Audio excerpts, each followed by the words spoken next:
रुची, यावेळी आपल्या मुलाचा बंटीचा वाढदिवस आपण इतक्या धूमधडाक्यात करणार आहे, तर मग आपण गावावरून माझ्या आईला सुद्धा बोलवायचे का? ती सुद्धा आपल्या नातवाचा वाढदिवस साजरा करण्यासाठी गावावरून इकडे येईल. तसेही आई तिकडे एकटीच राहते, तिचे तिकडे मन लागत नाही. धनुष आपल्या पत्नीला म्हणाला तेव्हा रुची रागाने लालबुंद झाली आणि म्हणाली, काही गरज नाही. जेव्हा पाहावं तेव्हा आईचा जप करत बसता. काही गरज नाही त्या म्हातारीला इकडे बोलवण्याची. पत्नीचा राग पाहून धनुषचा राग सुद्धा 7व्या आसमानावर पोहोचला आणि त्याने रुचीचे काहीच न ऐकता आपल्या आईला मालतीताईंना फोन केला. मुलाचा फोन पाहून मालतीताईंनी हसत हसत फोन उचलला आणि म्हणाल्या, बाळा कसा आहेस? खूप दिवसांनी फोन केलास. केव्हापासून तुझ्या फोनची वाट बघत होते. कालसुद्धा मी फोन केला होता, पण सुनबाईने फोन उचलला होता. म्हणत होती की तू कोणत्या तरी कामात बिझी आहे, त्यामुळे बोलू शकत नाही. धनुष लगेच म्हणाला, हो का आई, तू फोन केला होतास? मला तर माहिती नाही आणि नाही मला रुचीने काही सांगितले. मालतीताईंनी समजून घेतले की सुनबाईने मुद्दामहून धनुषला सांगितले नाही. तेव्हा मालतीताई म्हणाल्या, बाळा 2 दिवसानंतर नातवाचा वाढदिवस आहे. एकदा त्याचा वाढदिवस गावाला येऊन माझ्यासोबत सुद्धा साजरा करा. मला सुद्धा त्याचा वाढदिवस गावाला धूमधडक्यात साजरा करायचा आहे. माझ्या शेजारचे जे देशमुख आहेत ना, त्यांच्या पत्नीने आपल्या नातवाचा वाढदिवस खूप धूमधडक्यात साजरा केला बघ. सगळ्यांना बोलवले होते. हे सगळं करण्यासाठी माझं सुद्धा मन करते बाळा. हे सर्व शेजारी उभी असलेली रुची ऐकत होती. ती लगेच म्हणाली, हा गावामध्ये काय ठेवलं आहे आई? वाढदिवस साजरा करण्यासाठी शेजारच्या 4 महिलांना बोलावून भजन हरिपाठ करसाल आणि माझ्या मुलाला टीका लावून ओवाळसाल. झाला वाढदिवस. तुम्हाला काय माहिती आजकाल मुलांचे वाढदिवस कसे साजरे केले जातात? तेव्हा धनुष नाराज होत म्हणाला, रुची, आई माझ्यासोबत बोलत आहे, तुझ्यासोबत नाही. त्यामुळे तुला मध्ये मध्ये बोलायची गरज नाही. धनुष त्याच्या आईला म्हणाला, आई मी हे बोलत होतो की यावेळेस बंटीचा वाढदिवस इकडे साजरा करेल आणि तुलाच बोलवण्यासाठी मी फोन केला होता. जर पुढे कधी संधी मिळाली तर आपण बंटीचा वाढदिवस तुझ्याजवळ गावाला साजरा करू आणि तू तुझी ही इच्छा सुद्धा पूर्ण कर. उद्या सकाळी मी तुला न्यायला येत आहे, तयार होऊन बस. आपल्या मुलाचे बोलणे ऐकून मालतीताईंच्या आनंदाला पारावर उरला नाही. मुलाने नातवाच्या वाढदिवसासाठी त्यांना बोलवले होते, त्यामुळे त्या आनंदात घरातली सर्व कामे लवकर लवकर करायला लागल्या आणि लगेच गॅसवर कढई ठेवून आपल्या नातवासाठी बेसनाचे लाडू बनवायला लागल्या. कारण मागच्या वेळेस जेव्हा बंटी घरी आला होता तेव्हा त्याला बेसनाचे लाडू खूपच आवडले होते. दिवसभर आजी बेसनाचे लाडू दे, बेसनाचे लाडू दे असे म्हणत आजीच्या मागे मागे करत होता. दुसऱ्या दिवशी सकाळी सकाळी धनुष आपल्या आईला घेण्यासाठी गावाला आला. त्याने पाहिले की आई लवकर लवकर सगळी कामं उरकत होती. तेव्हा आपल्या आईचा आनंद पाहून धनुष म्हणाला, आई तुला माझ्याजवळ येण्याचा एवढा आनंद होतो तर मग माझ्याकडे कायमचे राहण्यासाठी का नाही येत तू? मी किती वेळा तुला म्हणालो आहे, पण तू प्रत्येक वेळी मला नकारच देत असतेस. तेव्हा मालतीताई मनातल्या मनात विचार करू लागल्या, बाळा तुझी इच्छा आहे की तुझी आई तुझ्याजवळ राहावी, पण सुनबाईची ही इच्छा नाही. मागच्या वेळेस जेव्हा इकडे घरी आला होता आणि मला तू तुझ्यासोबत चालण्यासाठी सांगितले होते तेव्हा सुनबाईने माझ्यामुळे तुझ्यासोबत किती भांडणं केली होती आणि माझी इच्छा ही नाही की माझ्यामुळे माझ्या मुलामध्ये आणि सुनेमध्ये भांडणं व्हावीत. मालतीताई विचार करतच होत्या की धनुष मध्येच म्हणाला, आई तू काय विचार करत आहेस? कुठे आहे तुझे लक्ष? तेव्हा मालतीताई म्हणाल्या, काही नाही बाळा, जोपर्यंत माझे हातपाय चांगले चालत आहे तोपर्यंत मी या गावातच राहणार. ज्या दिवशी माझे हातपाय चालणार नाही त्या दिवशी तू येऊन मला शहरात घेऊन जा. धनुष आपल्या आईला घेऊन शहरात निघून गेला. तेव्हा रस्त्यात मालतीताई धनुषला म्हणाल्या, बाळा मी माझ्या नातवासाठी कोणतीच भेटवस्तू घेऊ शकले नाही. तू शहरात जाऊन मला मार्केटमध्ये ने. गावाला तर काही चांगले मिळत नाही आणि जरी मी छोट्या मोठ्या दुकानातून काही घेतले असते तर माहिती नाही सुनबाईला पसंत येईल की नाही. तेव्हा धनुष म्हणाला, ठीक आहे आई, तू इकडून काहीच खरेदी करू नको. माझ्यासोबत शहरात आल्यावर तुला मी मार्केटमध्ये घेऊन जाईल. मग तुला जे आपल्या नातवासाठी घ्यायचे आहे ते घे. गप्पा गोष्टी करत करत दोघेही शहरात कधी पोहोचले त्यांना कळालेच नाही. घरी आले तेव्हा रुची आपल्या खोलीत आराम करत होती. खूप वेळ बेल वाजवल्यानंतर रुची उठून बाहेर आली आणि फॉर्मॅलिटी म्हणून मालतीताईंच्या पाया पडली आणि काहीही न बोलता आतमध्ये निघून गेली. मालतीताई हॉलमध्ये सोफ्यावर येऊन बसल्या. थोड्याच वेळात धनुष तिघांसाठी चहा बनवून घेऊन आला. सुनबाई चहा पिण्यासाठी परत बाहेर आली तेव्हा मालतीताई तिला म्हणाल्या, सुनबाई, जर बंटी झोपला नसेल तर त्याला माझ्याजवळ पाठव. खूप दिवस झाले मी त्याला पाहिले नाही आणि मी त्याच्यासाठी बेसनाचे लाडू बनवून आणले आहेत. त्याला खूपच आवडतात ना. तेव्हा रुची झटक्यात म्हणाली, आई, खूप मुश्किलने मी त्याला झोपवले आहे. जेव्हा तो झोपेतून उठेल तेव्हा त्याला भेटा. जवळ बसलेला धनुष रुचीच्या स्वभावाला खूप चांगल्या प्रकारे ओळखत होता की तिचे तोंड का पडले आहे. तिला या घरात आई आलेली आवडलेले नाही. परंतु थोड्याच वेळात बंटी स्वतः खोलीतून बाहेर आला आणि समोर आपल्या आजीला पाहून धावत येऊन आजीच्या गळ्यात पडला आणि मांडीवर बसला आणि तिला म्हणाला, आजी, तू कधी आलीस? मला माहितीच नव्हते. तेव्हा मालतीताई म्हणाल्या, बाळा, आत्ताच आले आहे. असे बोलत बोलत मालतीताईंनी बेसनाचे लाडू काढले आणि नातवाला दिले आणि म्हणाल्या, बंटी, तुला बेसनाचे लाडू खूप आवडतात ना. हे बघ, तुझ्यासाठी मी किती लाडू बनवून आणले आहेत. बेसनाचे लाडू पाहून बंटीला खूप आनंद झाला आणि त्याने एका झटक्यात एक लाडू खाऊन टाकला आणि आजीला अजून एक लाडू मागू लागला. तेव्हा रुची चिडून बोलली, आई, एवढे लाडू त्याला खायला देऊ नका. त्याचे पोट खराब होईल. इतके गोड लाडू खाल्ल्यावर त्याच्या पोटात दुखेल.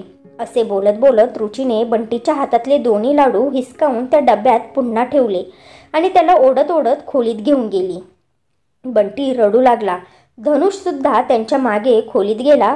तेव्हा रुची आधीच बडबड करत होती, म्हणत होती की त्यामुळेच तुमच्या आईला मी इकडे बोलवत नाही. माझ्या मुलाला बिघडून ठेवते. इतके सारे गोड लाडू त्याला खायला देण्याची काय गरज आहे? उद्या जर त्याच्या दातात दुखू लागले तर आपल्याला हॉस्पिटलमध्ये जावे लागेल. तेव्हा धनुष तिचे बोलणे तोडत म्हणाला, रुची, तू काय बोलत आहेस? आईने ते लाडू गावरान तुपात केले आहेत. ते खाऊन त्याच्या दातात पोटात दुखेल, पण तू त्याला सकाळ संध्याकाळ चॉकलेट खायला घालत असतेस. त्याने काहीच होणार नाही का? अगं, दात चॉकलेट खाऊन खराब होतात, नाही की गावरान तुपातले लाडू खाऊन. तुला तर फक्त मूड खराब करण्याची संधी हवी असते. आईला भूक लागली असेल, आम्हा दोघांना जेवणाचे ताटं कर. तेव्हा रुची म्हणाली, का? तुम्ही गावावरून जेवून आला नाहीत का? मी तर फक्त बंटी आणि माझा स्वयंपाक केला होता. तुमचा स्वयंपाक केलाच नाही. मला वाटले की तुम्ही गावाला जाणार आहे म्हटल्यावर आईने तुमच्यासाठी जेवायला बनवले असेल. लाडका मुलगा आला आहे म्हटल्यावर आई मुलाला जेवायला देईलच ना, असेच मला वाटले. रुचीचे बोलणे ऐकल्यावर धनुष रागात म्हणाला, रुची, तुला एवढं तरी समजायला हवे की आम्ही सकाळी 10 वाजता तिथून निघालो होतो. जर आई स्वयंपाक करायला लागली असती तर आम्हाला येता येता रात्र झाली असती. तुझ्या आळशीपणाची सुद्धा हद्द पार झाली. जरासुद्धा कॉमन सेन्स नाही. जेव्हा आम्ही लोक गावावरून येऊ तेव्हा जेवणच करू ना. फक्त तुझ्या आळशी स्वभावामुळे तू स्वयंपाक केला नाहीस. धनुषचे बोलणे ऐकून रुची भडकली आणि म्हणाली, हा, तुमची आई आली आहे म्हटल्यावर तुम्ही माझ्यासोबत रोजच कोणत्या ना कोणत्या गोष्टीवरून भांडणं करणारच. आपल्या सुनबाईचे बोलणे ऐकून मालतीताई आपल्या मुलाला धनुषला बाहेरून आवाज देतात आणि म्हणतात, धनुष, मला भूक नाहीये. तसेही माझे पोट 2 दिवसांपासून ठीक नाहीये. मी जेवणार नाही. सकाळी नाश्तासुद्धा पोट भरून केला होता. 1-2 बेसनाचे लाडू खाऊन घेईल आणि पाणी पिऊन घेईन. आपल्यामुळे सून आणि मुलाच्यात भांडणं होऊ नये हा विचार करून त्यांनी जेवायला नकार दिला. दुसऱ्या दिवशी रुची धनुषला म्हणाली, आज मला मार्केटमध्ये घेऊन चला. थोडी शॉपिंग करायची आहे. तेव्हा धनुषने सुद्धा आनंदात रुचीला होकार दिला आणि म्हणाला, ठीक आहे रुची, तू तयार हो. तसेही आठवड्यापासून ऑफिसमध्ये खूप कामं होती, त्यामुळे वाढदिवसाची तयारी होऊ शकली नाही. सगळ्यांना तर आमंत्रण दिले आहे, पण आपली तयारी अजून पूर्ण झाली नाही. आपण जे हॉटेल पार्टीसाठी बुक केले होते, एकदा त्याचा मेनू सुद्धा डिसाईड करून येऊ आणि तुला जी शॉपिंग करायची आहे ती करून घे. तेव्हा रुची मालतीताईंना म्हणाली, आई, मी सकाळचा नाश्ता बनवला आहे. दुपारचे जेवण तुम्ही बनवा, माझा तर पूर्ण दिवस शॉपिंगमध्येच निघून जाईल. तेव्हा मालतीताईंनी सुद्धा तिला होकार दिला. जेव्हा सून आणि मुलगा शॉपिंगसाठी निघाले तेव्हा मालतीताईंच्या लक्षात आले की त्यांना सुद्धा आपल्या नातवासाठी एक भेटवस्तू घ्यायची आहे. तेव्हा त्या आपल्या मुलाला आणि सुनेला म्हणाल्या, तुम्ही जातच आहात तर मी सुद्धा पैसे देते, बंटीला त्याच्या आवडीचे काहीतरी घेऊन या. मालतीताईंनी सुनबाईच्या हातात 1000 रुपये दिले. दुसऱ्या दिवशी बंटीचा वाढदिवस होता. धूमधडाक्यात बंटीच्या वाढदिवसाची तयारी चालू होती. पूर्ण अंगणात बंटी नाचत होता. कधी आजीच्या मांडीवर बसत होता तर कधी पप्पांच्या खांद्यावर चढत होता. संध्याकाळ होता होता पाहुण्यांचे येणे सुरू झाले. मालतीताई हॉलमध्ये जात होत्या की तेव्हा अचानक बंटी धावत आला आणि त्याच्या हातून मालतीताईंच्या साडीवर कोल्ड्रिंक पडले. मालतीताईंची साडी एकदम चिकट झाली. लाईट कलरची साडी होती, त्यामुळे कोल्ड्रिंकचे डाग जागोजागी दिसत होते. पाण्याने धुतल्यानंतर सुद्धा ते डाग गेले नव्हते. त्यामुळे मालतीताई आपल्या सुनबाई जवळ गेल्या आणि तिला म्हणाल्या, सुनबाई, माझी पूर्ण साडी कोल्ड्रिंक सांडल्यामुळे चिकट झाली आहे. आता माझ्याजवळ चांगली दुसरी साडी नाहीये. जर तुझ्याजवळ चांगली साडी असेल तर मला नेसायला देतेस का? इतक्या लगेच मी मार्केटमध्ये जाऊन साडी खरेदी सुद्धा करू शकत नाही ग. तेव्हा रुची आपल्या सासूला म्हणाली, आई, माझ्या साड्या तुमच्यासारख्या स्वस्त नाहीत. प्रत्येक साडी माझी ड्रायक्लीन होऊन येते आणि तुम्हाला तर साडी सांभाळता सुद्धा येत नाही. आपल्याच कपड्यांवर कोल्ड्रिंक सांडवली. अजून तर फंक्शन सुरू सुद्धा झाले नाही. विचार करा, तुम्ही पूर्ण फंक्शन माझी साडी नेसून तिचे काय हाल होतील. दरवाजावर उभा धनुष आपल्या पत्नी आणि आईचे बोलणे ऐकत होता. लगेच तो जवळ असलेल्या दुकानात गेला. आईसाठी एक साडी खरेदी करून घेऊन आला. जेव्हा तो परत आला तेव्हा रुची धनुषच्या हातात साडीची बॅग पाहून लगेच म्हणाली, बॅगमध्ये काय आहे? धनुष तिचे बोलणे तोडत म्हणाला, अरे, तुम्ही लोक लवकरात लवकर हॉटेलमध्ये पोहोचा.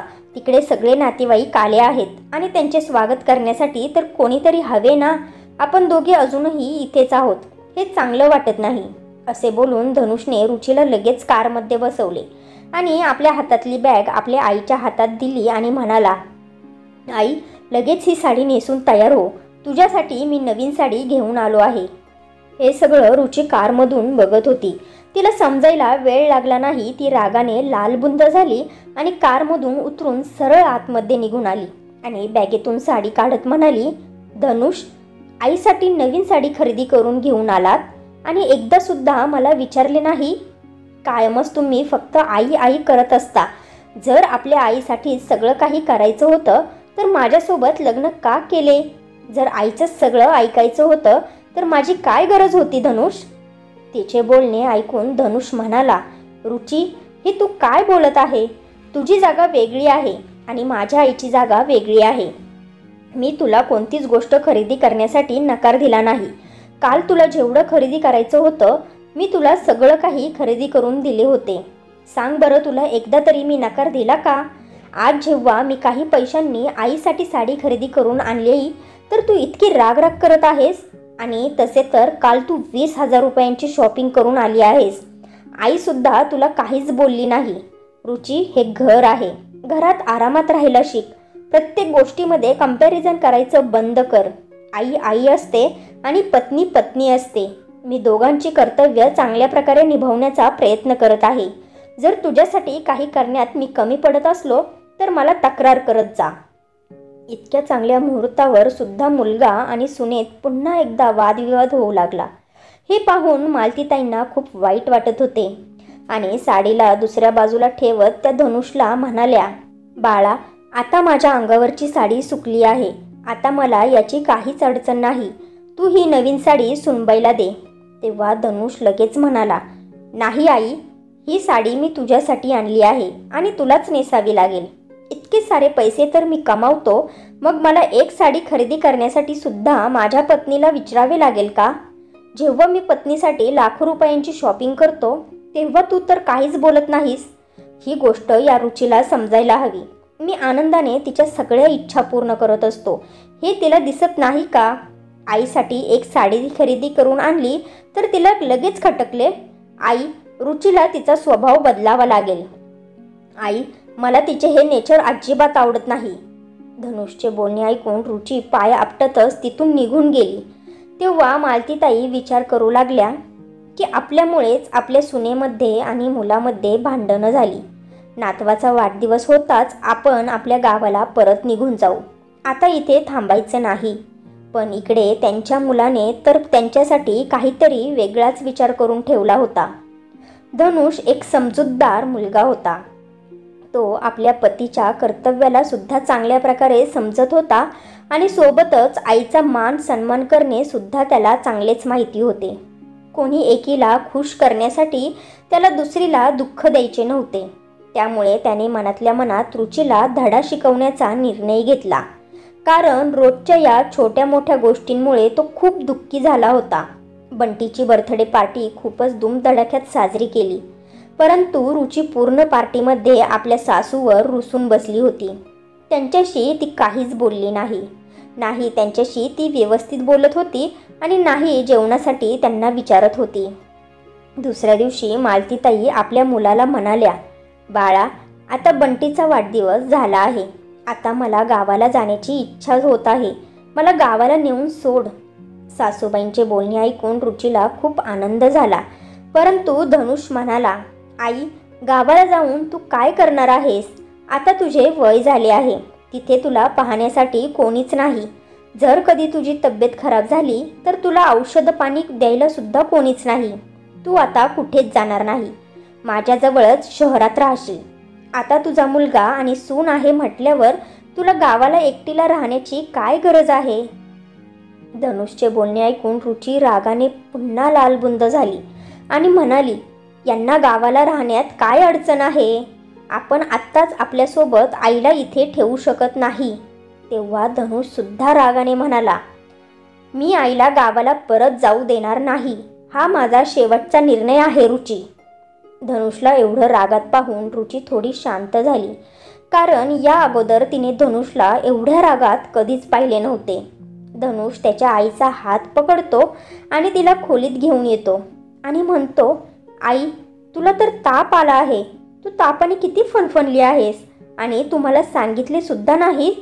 चल, आपण डॉक्टरांकडे लगेच जाऊयात. तेव्हा मालतीताई म्हणाल्या, अरे नको बाळा, डॉक्टरांना दाखवण्याची काहीच गरज नाही. मी तापाची गोळी खाल्ली आहे. रात्री त्याचा असर झाला होता. आता सकाळी नाश्ता करून परत गोळ्या खाईन तर ठीक होऊन जाईल. एवढे बोलून मालतीताई खोलीत आराम करण्यासाठी निघून गेल्या आणि इकडे धनुष ऑफिसला निघून गेला. संध्याकाळी जेव्हा धनुष ऑफिसवरून परत आला तेव्हा त्याने पाहिले की रुची नटून थटून कुठेतरी जाण्याच्या तयारीत बसली होती. तिला धनुषने विचारले तर ती म्हणाली, आज माझ्या आईने आपल्या दोघांना जेवायला बोलवले आहे. तुम्ही सुद्धा लवकर फ्रेश होऊन कपडे चेंज करा, मग आपण दोघेही जाऊयात. तेव्हा धनुष म्हणाला, रुची, तू एकटी जाऊन ये. मी नाही येऊ शकत. रुचीने प्रश्नार्थक नजरेने धनुषकडे पाहिले आणि त्याला विचारले की तुम्ही का नाही येऊ शकत?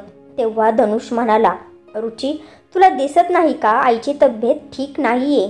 मी तिला एकटीला सोडून नाही जाऊ शकत. तेव्हा रुची म्हणाली, आईंना थोडाच ताप तर आला आहे आणि म्हातारपणात तर थोडी तब्येत खराब व्हायला लागतेच. म्हातारपणात तर हे सगळं होतच राहतं ना. तुम्ही फक्त तुमच्या आईचा विचार करत बसता. माझ्या आईचं काय? जिने मला फोन करून जेवायला बोलवले आहे. तेव्हा धनुष म्हणाला, तुझ्या आईचा फोन तुला आला आहे, मला नाही. आणि मला तर याबद्दल काहीच माहिती नव्हते. तुला जर जायचे असेल तर तू जा. मी तुला नकार दिला नाही. पण मी माझ्या आईला अशा अवस्थेत सोडून कुठेच जाणार नाही.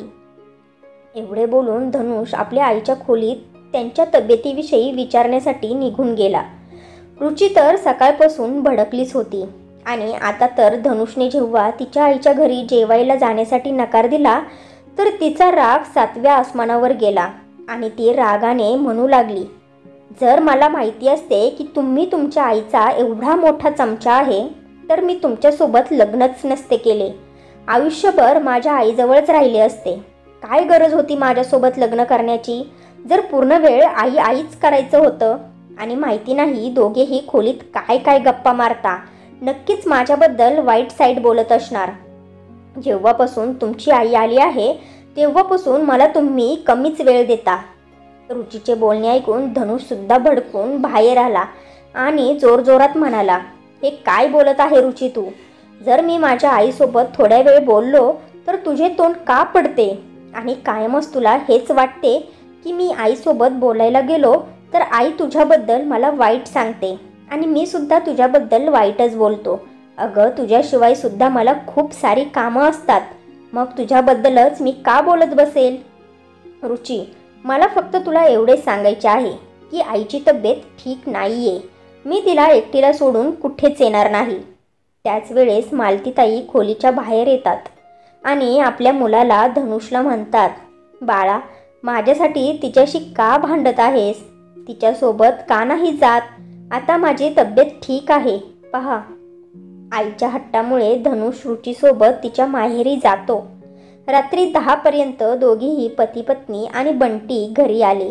त्या रात्री पूर्ण रात्रभर धनुषला झोप आली नाही, कारण कितीही चांगलं करा तरीही त्याची पत्नी खुश होत नव्हती. कायमच तक्रार करत राहते की तुम्ही मला वेळ देत नाही, कायमच आई आई करत असता. या उलट तिला स्वतःचे दिसत नाही का? घरात माझी आई असून सुद्धा माझ्या आईसोबत पूर्ण दिवस 5 मिनिट सुद्धा ती बोलत नाही आणि माहेरी 5-5 तास फोनवर चिटकून असते, तरीही मी काहीच बोलत नाही. आता मात्र पाणी डोक्यावरून जायला लागले आहे. मला काहीतरी करायला हवे. सकाळी उठून धनुष रुचीला म्हणाला, रुची, तू सारखी सारखी तक्रार करत असते ना की मी तुला वेळ देत नाही, त्यामुळे आज मी तुझ्यासाठी सुट्टी काढली आहे. आपण दोघेही मूव्ही पाहायला जाऊ. तयार होऊन बस. हे ऐकून रुची आनंदात मूव्हीला जाण्यासाठी तयार झाली. त्याच वेळेस रुचीच्या माहेरावरून तिच्या आईचा फोन आला. त्या रुचीला म्हणाल्या, रुची, तुझ्या बाबांची तब्येत खूप खराब झाली आहे, लवकर इकडे ये. त्यामुळे लगेच रुची धनुषला म्हणाली, धनुष, मला माहेरी घेऊन चला, माझ्या बाबांची तब्येत ठीक नाहीये. तेव्हा धनुष लगेच म्हणाला, रुची, तुझे बाबा आता म्हातारे झाले आहेत आणि म्हातारपणात हे सर्व होतच असते. तुझी आई आहे ना त्यांची काळजी घेण्यासाठी. आज तर मी तुझ्यासाठी ऑफिसमधून सुट्टी घेतली आहे. तसेही तुझी सारखी तक्रार असते की मी तुला वेळ देत नाही. आज माझा पूर्ण दिवस तुझ्यासाठी आहे रुची. फालतूमध्ये तुझ्या बाबांजवळ जायला आपला वेळ मी बर्बाद करणार नाही. तेव्हा रुची म्हणाली, अहो, तुम्ही हे काय बोलत आहात? धनुष, माझे बाबा आजारी आहेत आणि तुम्हाला मूव्ही आणि फिरायला जायचे पडले आहे. धनुषने रुचीचं काहीच ऐकलं नाही आणि तिला फिरायला घेऊन गेला आणि हळूच आपल्या सासरी फोन करून धन्यवाद म्हटला, कारण धनुषनेच तिच्या आईवडिलांना सगळं सांगून नाटक करायला सांगितले होते. पण इकडे रुचीचे मन मूव्ही पाहण्यात कमी आणि माहेरी जास्त लागले होते. विचार करत असते की बाबा तर ठीक असतील ना, माहिती नाही त्यांना काय झाले असेल. एकदा त्यांना फोन करून विचारते. जसा रुचीने बॅगमधून मोबाईल काढला तेव्हा धनुषने तिचा फोन स्विच ऑफ केला. हे सगळं पाहून रुची खूप चिडली आणि त्याला म्हणाली, धनुष, हे सगळं काय आहे? माझ्या बाबांची तब्येत ठीक नाहीये आणि तुम्ही मला त्यांच्याशी फोनवर सुद्धा बोलून देत नाही. मी तुमच्याशी लग्न केले आहे, तुम्ही मला खरेदी केले नाही का? मी माझ्या आईवडिलांच्या दुःखात साथ देऊ नको? मी माझ्या आईवडिलांची एकुलती एक मुलगी आहे आणि त्यांच्या आजारपणात त्यांची काळजी घेणे हे माझे कर्तव्य आहे. तुम्ही मला हे सगळं करण्यासाठी नकार देऊ शकत नाही. तेव्हा धनुष सुद्धा म्हणाला, अगदी बरोबर बोललीस रुची तू. इतक्या वर्षांपासून मी तुला हेच समजावत होतो की मी तुझ्यासोबत लग्न केले आहे. तू मला खरेदी केले नाहीस जे मी तुझ्या इशाऱ्यांवर नाचत राहू, आणि नाही नाचलो तर तू घरात कलह करतेस. मी सुद्धा माझ्या आईचा एकुलता एक मुलगा आहे रुची. माझ्याशिवाय तर तिचं कोणीच आधार नाही. बाबा सुद्धा नाहीत ग. तुझ्या बाबांजवळ कमीत कमी तुझी आई तरी असते. त्या दोन्ही पती पत्नीची जोडी सोबत तरी आहे. माझ्या आईजवळ तर माझे वडील सुद्धा नाहीत. आणि अशा अवस्थेत जर मी तिची साथ दिली नाही तर कोण देईल? जर तुला मी माझ्या आईची साथ देणं पसंत नाही तर तू सुद्धा तुझ्या आईवडिलांची साथ नाही द्यायची. त्यांना त्यांच्या अवस्थेवर सोडून दे आणि क्षणाक्षणाला आई आई करत बसू नकोस. आता तुझे लग्न माझ्यासोबत झाले आहे ना, तर तुला सुद्धा माझ्या हिशोबाने चालावे लागेल. या अगोदर मी तुला कधीच तुझ्या माहेरी जाण्यासाठी नकार दिला नाही. जेव्हा तुझे मन करायचे तेव्हा तू जात होतीस. पण तुला तुझ्यासाठी सगळे स्वातंत्र्य हवे आहे आणि माझ्यावर मात्र बंधनं टाकतेस. तुझी आई आई आहे आणि माझी आई आई नाही, परकी झाली. एवढा मोठा भेदभाव मला सहन होत नाही रुची. आता जर तू माझ्या आईची सेवा करू शकत नाही आणि तिच्यासोबत चांगल्या प्रकारे वागू बोलू शकत नाही, तर मी सुद्धा तुझ्या आई वडिलांची साथ देऊ शकत नाही. एकच सांगतो रुची, एकतर तू तुझा स्वभाव बदलण्याचा प्रयत्न कर किंवा आपले सामान पॅक कर आणि कायमचं तुझ्या माहेरी निघून जा. धनुषचे असे रूप पाहून रुची दंग होऊन राहिली. थोड्या वेळासाठी तर तिची बोलतीच बंद झाली आणि मग विचार करू लागली की धनुष खरंच बोलत आहे. त्यांच्या आईची तब्येत खराब होती तरीही मी त्यांच्या आईला सोडून माझ्या आईजवळ माहेरी निघून गेले. एकदा सुद्धा त्यांचा हात पकडून पाहिले नाही की आई तुमची तब्येत कशी आहे. जेव्हा माझ्या माहेरामधील कोणाची तब्येत खराब होती तेव्हा मी धावत माहेरी जाते आणि धनुषकडून सुद्धा आशा ठेवते की ते सुद्धा माझ्यासोबत येतील. विचार करून करून रुचीच्या डोळ्यातून अश्रू व्हायला लागले आणि तिच्या चेहऱ्यावरून वाटत होते की हे पश्चातापाचे अश्रू वाहत आहे. ती धनुषसमोर हात जोडून म्हणाली, हे बघा, माझ्याकडून खूप मोठी चुकी झाली आहे धनुष. जे मी तुमच्या आईला माझी आई समजले नाही आणि आईमध्ये एवढा मोठा भेदभाव केला. पण आज तुम्ही माझे डोळे उघडलेत. आजपर्यंत जे काही मी आईसोबत वागले सगळं काही चुकीचं होतं. मला माफ करा. खूप वेळपर्यंत रुची रडत होती.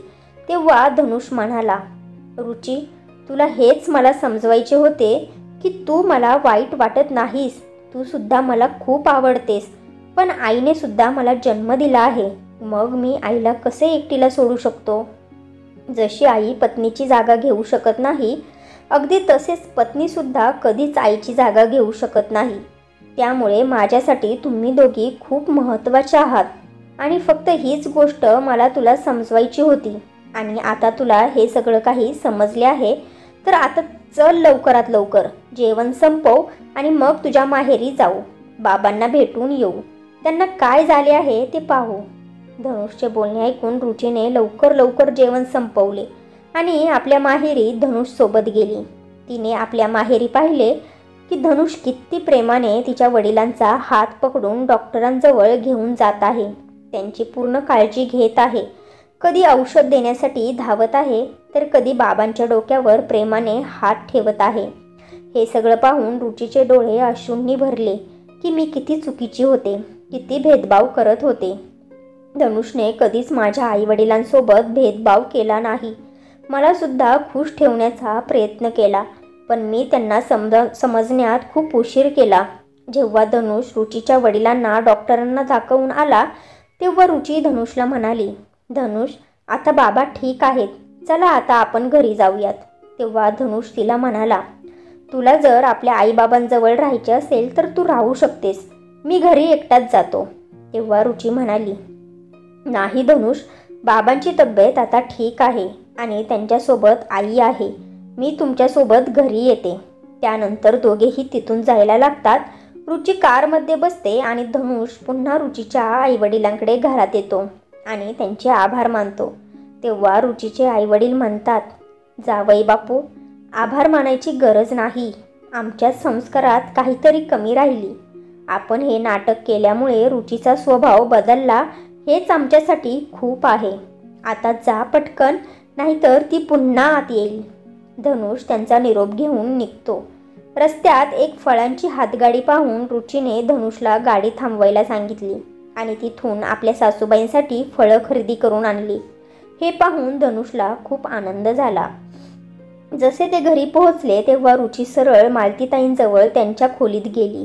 मालतीताई बंटीला आपल्यासोबत झोपवून त्याला गोष्टी ऐकवत होत्या. त्याच्या डोक्यावरून हात फिरवत होत्या. हे सगळं पाहून रुचीच्या डोळ्यात अश्रू आले आणि ती मालतीताईंना म्हणाली, आई, आता तुमची तब्येत कशी आहे? तुम्ही सकाळपासून काहीच खाल्ले नाही. हे घ्या, मी तुमच्यासाठी फळं आणली आहेत. हे एक फळ खाऊन घ्या, तुम्हाला आराम मिळेल. असे बोलून रुची आपल्या सासूबाईंच्या कपाळावर हात ठेवून ताप आहे की नाही पाहते. आपल्या सुनबाईचे बदललेले वागणे पाहून मालतीताई दंग झाल्या. त्या धनुषकडे आश्चर्यचकित होऊन पाहू लागल्या. तेव्हा तो हसून म्हणाला, आई, आजपासून तुला तुझ्या सुनबाईचे हेच रूप पाहायला मिळेल. तेव्हा रुचीसुद्धा हसून म्हणाली, हो आई, मी तुम्हाला इथून कुठेच जाऊ देणार नाही. असे बोलून रुचीने आपल्या केलेल्या कृत्याची मालतीताईंना माफी मागितली. आज मालतीताई आपल्या सुनेचे बदललेले वागणे पाहून खूप खुश होत्या आणि त्याच आनंदात त्यांनी आपल्या सुनबाईला माफही केले.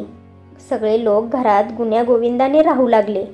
रुचीसुद्धा आपल्या सासूबाईंची चांगल्या प्रकारे काळजी घेत होती. तर मित्र आणि मैत्रिणींनो, मुलगा होणेसुद्धा सोपं काम नसते. कारण लग्नानंतर प्रत्येक गोष्ट विचार करून त्याला बोलावी लागते.